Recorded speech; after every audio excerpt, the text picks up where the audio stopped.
Chips ବୋଝେଇ dumper ଓଲଟିଲା, ଅଳ୍ପକେ ବତିଲେ driver.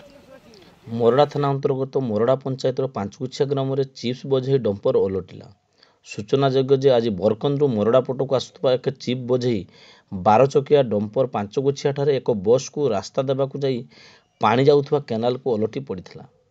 ତେବେ ଗାଡ଼ି ଓଲଟିବା ପୂର୍ବରୁ ଡ୍ରାଇଭର ବାହାରକୁ ଡିଆଁ ମାରି ଜୀବନ ବଞ୍ଚାଇଥିଲେ। ଡମ୍ପର ଭିତରେ ଥିବା 70 ଭାଗ ଚିପ୍ସ ପାଣିରେ ପଡ଼ିଯାଇଥିବା ଦେଖିବାକୁ ମିଳିଛି। ପରଦିନ ଦିନ 12ଟା ସମୟରେ ଦୁଇଟି କ୍ରେନ୍ ସାହାଯ୍ୟରେ ଉକ୍ତ ଡମ୍ପରକୁ ଉଠାଯାଇଥିଲା। ଫଳରେ ଦୀର୍ଘ 1 ଘଣ୍ଟା ରାସ୍ତା ଅବରୋଧ ଥିବାରୁ ଅନେକ ଗାଡ଼ି ଛିଡ଼ା ହୋଇଥିବା ଦେଖିବାକୁ ମିଳିଥିଲା। ତେବେ ବର୍ତ୍ତମାନ କିଛି ଲୋକ ପଡ଼ିଥିବା ଚିପ୍ସକୁ ନେବାକୁ ଉଦ୍ୟମ କରୁଥିବାର ଆଲୋଚନା ହେଉଥିବାର ଜଣାପଡ଼ିଛି।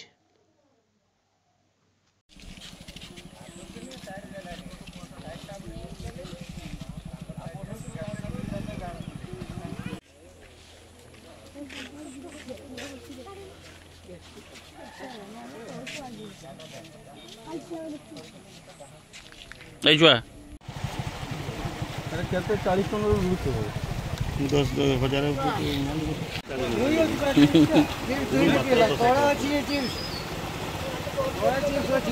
ନା